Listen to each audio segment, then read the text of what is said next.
नमस्कार सर। नमस्कार। क्या कहना चाहेंगे हॉस्पिटल के बारे में? आप मिराज हॉस्पिटल बहुत दिनों से सेवा कर रहे हैं और ठंड का समय है, मरीजों को क्या बताएँगे?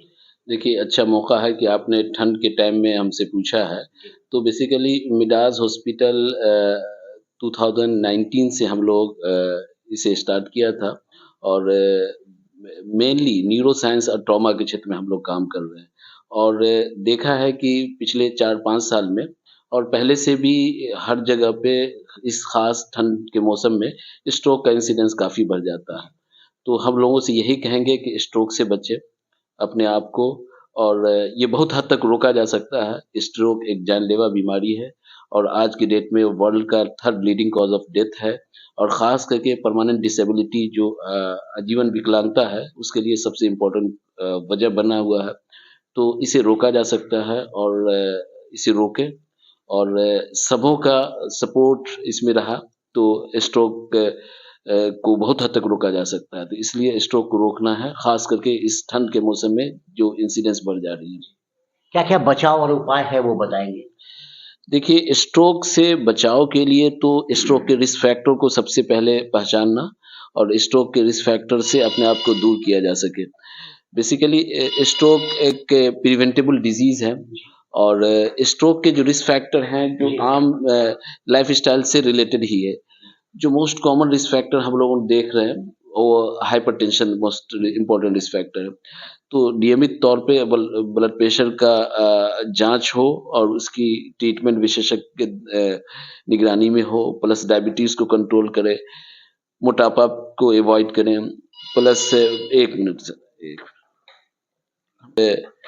स्मोकिंग को जी, अवॉइड करना है, अल्कोहल खा वगैरह। अल्कोहल को अवॉइड करना है, जी, खाने में जो रिच डाइट है, जो फैटी चीज़ है उसे अवॉइड करनी है। उसके बाद एक तो प्रिवेंटेबल चीज़ हो गई राइट, और किसी को स्ट्रोक हो जाने के बाद भी उसे पहचानना बहुत इम्पोर्टेंट है।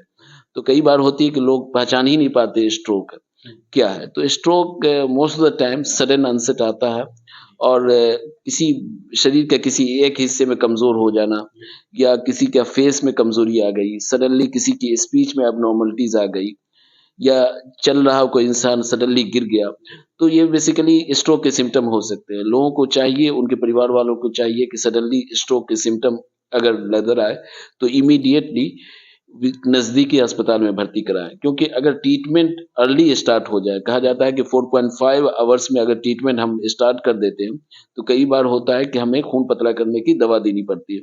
अगर वो पड़ जाए तो चांसेस है कि परमानेंट डिसेबिलिटी से बच जाए। ट्रीटमेंट अर्ली स्टार्ट हो जाए तो उसकी मृत्यु को बहुत हद तक बचाया जा सकता है।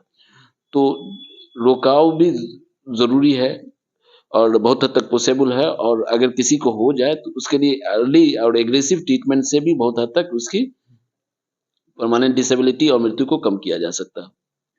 डॉक्टर साहब, साधारण आदमी तो ठीक है, जैसे गरीब और जो साधारण आदमी है, उनका ट्रीटमेंट आप कैसे कर सकते हैं? मिडास से कैसे एक्सपेक्ट करेंगे? उसके बारे नहीं, में थोड़ा मिडास से मैं करता ही हूँ जी, और हमारी उद्देश्य यही है कि समाज के निचले वर्ग तक में हम लोग ट्रीटमेंट को अपने आप को और वो भी हमारे यहाँ आए तो अपने आप को कंफर्टेबली इलाज कर सके। तो हम लोग इलाज कर रहे हैं सर, समाज के निचले वर्ग को बिलो पॉवर्टी लाइन सबको इलाज कर रहे हैं हम वो लोग। आप लोग अवॉइड हाँ, हाँ, हम नहीं लोग मतलब वही ना हाँ, सिर्फ़ वो आपको हाँ, प्रोवाइड कर बिल्कुल, देते हैं, कोई बिल्कुल। दिक्कत नहीं हमारा ट्रीटमेंट भी जो है, जो रेट भी हम लोग के यहाँ है वो क्वाइट अफोर्डेबल है। उसके जी, अलावा भी अगर कोई पे नहीं कर पा रहा है और उसकी ख़ास ज़रूरत है, तो हम लोग उसको अपने स्पेशल तौर कुछ पे कुछ क्या हमारा हम कंटीन्यूअस हम लोग स्पेशल उसके लिए जगह है मिला गवर्नमेंट की कुछ स्कीम वगैरह आप लोग देते हैं क्या? गवर्नमेंट की स्कीम तो नहीं है हमारे पास, जी, हाँ, लेकिन हाँ, उसके लिए हम लोग कुछ ख़ास कर रहे स्पेशल हैं। कुछ खास करते हुँ, हैं। हुँ। डॉक्टर साहब आजकल क्या हो रहा है भ्रांतियाँ आ रहा है कि बहुत सारे लोग हॉस्पिटल बना के कुछ ट्रेड के नहीं है, बस मरीजों को आते हैं और कॉन्टैक्ट करके कर रहे हैं। क्या कहना चाहिए? बड़ा डिस्टर्बिंग ये चीज़ है। इसके बारे में आपको क्या कहना है? हाँ, बहुत तेज़ी से ख़ास करके कोविड जी, के बाद इंसिडेंस बढ़ा है। जी, तो लोगों से यही है कि अवेयर रहें और आप जहाँ पे जा रहे हैं उसका क्रेडेंशियल और उससे आस-पास के लोगों से और अपने लोगों से पता कर लें कि जो है कि वो किनके द्वारा चलाया जा रहा है और वहाँ पे जो ट्रीटमेंट दे रहे हैं वो कितने स्किलफुल है और वो कैसा इसके हाँ, उनके अपना डिग्री क्या है। तो मुझे लग रहा है कि अगर आम जनता जिसको ज़रूरत है वो अवेयर हो, तो गलत हाथों में जाएगी नहीं और कोई भी खोल ले, लेकिन उनसे कुछ फ़र्क नहीं पड़ेगा। जी। आम जनता को ही मतलब अवेयर होना पड़ेगा, अपने आप को सही जगह पे क्या जाना होता है डॉक्टर साहब, आप जानते हैं मिडिल मैन जो होता है वो थोड़ा इसको मिसयूज करके दिग्भ्रमित कर देते हैं और हॉस्पिटल में लाचारी में वो चले जाते हैं, हुँ। जो अदर क्वैक्स है जो भी अनइम्पोर्टेंट लोग हैं। तो उसको कैसे बचा जा सकता देखिए, ये पहले से भी रहा है, लेकिन कोविड के बाद से काफ़ी बढ़ा है। जी, तो जी। बताया ना कि लोगों को अवेयर होना पड़ेगा और सही डायरेक्शन में जो आपके जो जहाँ से रेफ़र किया गया है, वो कौन कर रहे हैं और किसमें तो प उस एक इंसान अगर थोड़ा-सा भी सोचे कि इसमें कोई और एंगल तो नहीं है, तो अपने आप को बचा सकता है।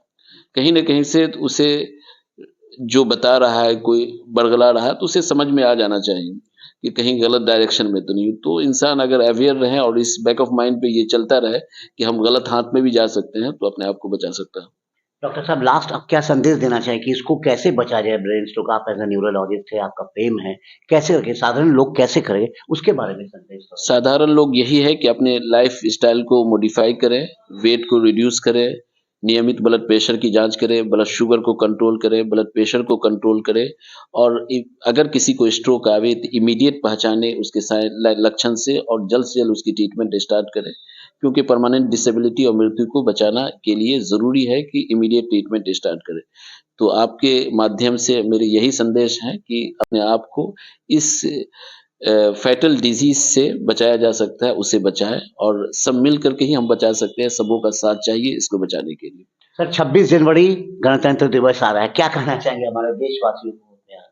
नहीं, हम लोग गणतंत्र दिवस की सबको शुभकामनाएँ हैं हमारे तरफ से और हम लोग की ये आज़ादी और सब कुछ है, हम लोगों काफ़ी डेवलपमेंट हुआ है और लगातार हो रहा है हमारी जीडीपी से लेकर के हमारी फाइनेंशियल स्टेटस जो है वो सब कंटीन्यूअस हो रहा है। तो हम सबको शुभकामनाएँ देते हैं और आगे भी उम्मीद करते हैं कि हम लोग खूब अपने आप को इसी तरह से इसी गणतंत्र में रहें।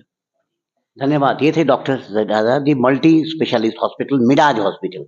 धन्यवाद।